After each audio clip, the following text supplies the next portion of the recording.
Muita gente olha para o verbo em hebraico bíblico e pensa, nossa, que sistema complicado. Mas e se eu disser que, na verdade, ele é uma das coisas mais elegantes e poderosas que existem? Hoje a gente vai mudar essa perspectiva. Vamos descobrir juntos como o verbo hebraico é, na verdade, uma ferramenta de uma precisão incrível. Para começar, olha só para essa pergunta, parece um quebra-cabeça impossível, né? Como é que a mesma base pode gerar ideias tão diferentes? Ele matou, ele foi assassinado e até ele mandou matar. Pois é, essa flexibilidade toda é o que faz o sistema ser tão genial. E a resposta é surpreendentemente lógica. E aqui está a chave para a gente entender tudo. A melhor maneira de pensar no verbo hebraico é imaginar um canivete suíço. Sabe como é? Você tem ali o corpo principal, a base, e a partir dele você vai abrindo várias ferramentas, cada uma com uma função super específica. O verbo em hebraico funciona exatamente assim. Então, tudo começa com o alicerce, a parte sólida do nosso canivete. No hebraico, essa base é um núcleo bem simples, feito de 3 letras. Esse núcleo tem um nome, é a raiz triconsonantal. Pensa nela como se fosse o DNA do verbo. Ela carrega a ideia central, o conceito bruto. E aí, todas as outras nuances, todos os significados mais específicos são construídos em volta dessa base, que nunca muda. Vamos pegar um exemplo prático para ficar bem claro. A raiz para a ideia de matar é formada pelas consoantes kof, tet e lamet, ou seja, QTL. Só isso, sem vogais, sem nada extra por enquanto. Esse é o corpo do nosso canivete, a ideia pura. Ok, agora vem a primeira grande virada de chave. O hebraico não está tão preocupado em dizer quando uma ação acontece, se foi no passado, no presente ou no futuro. A grande questão para ele é como a ação é vista. Ela já acabou ou ela ainda está rolando? Então, basicamente, existem 2 modos principais. De um lado, o katal. Ele olha para a ação como uma foto, uma coisa pronta, finalizada.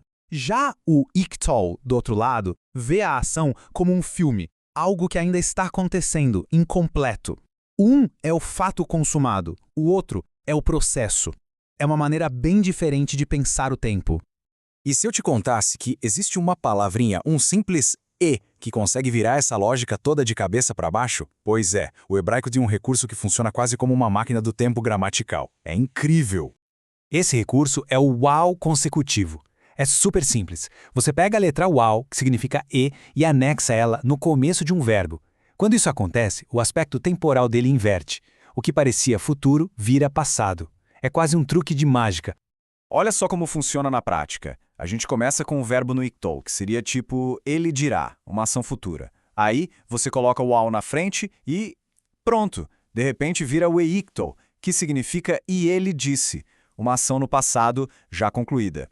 É uma ferramenta narrativa fantástica para contar uma sequência de fatos. Muito bem. Agora que a gente já entendeu a base e esses modos de tempo, chegou a hora de abrir as ferramentas do nosso canivete suíço. São 7 configurações principais que dão ao verbo hebraico um poder e uma precisão impressionantes. São 7 configurações principais que são chamadas de binyanim. Cada uma delas é como uma ferramenta diferente do canivete. Ela pega a mesmíssima raiz de 3 letras e molda essa raiz para expressar uma nuance de ação muito específica. O mais legal aqui é ver como tudo se organiza em grupos lógicos. Primeiro, o grupo simples. Temos o katal, que é a ação básica, katal, ele matou. E aí o parzinho dele, o passivo, nifal, niktal, ele foi morto, simples e direto. Depois vem o grupo intensivo. Aqui a coisa ganha mais força. O piel não é só matar, é kitel, ele assassinou, com mais violência, mais intenção. E o passivo disso é o pual, kutel, ele foi assassinado. Por fim, o grupo causativo, que é sobre fazer alguém fazer alguma coisa. O rifil, hiktil, significa ele fez alguém matar, e o seu passivo, o rofal, hoktal, ele foi forçado a matar. E para fechar, a forma reflexiva, o hitfal, hitskatel, ele se matou. É a mesma raiz, QTL, gerando 7 significados completamente diferentes. Isso é o que a gente chama de precisão. E não para por aí, não.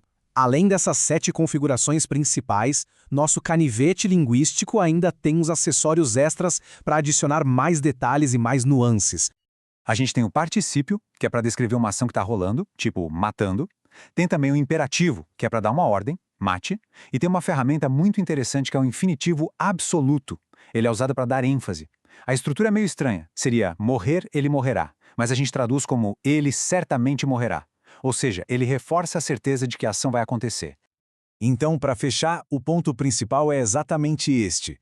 Dominar o verbo hebraico não é só declarar um monte de regra. É aprender a usar uma ferramenta multifuncional, incrivelmente bem pensada, onde uma única peça central, a raiz, pode ser adaptada para uma variedade enorme de tarefas.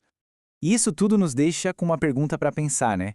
Se a língua que a gente fala molda a nossa forma de ver o mundo, o que será que um sistema tão focado na natureza da ação, se ela é simples, intensa, causativa, completa ou incompleta, revela sobre a mentalidade de quem falava esse idioma? É uma janela fascinante para uma outra forma de pensar. Obrigado por acompanhar a gente nessa análise.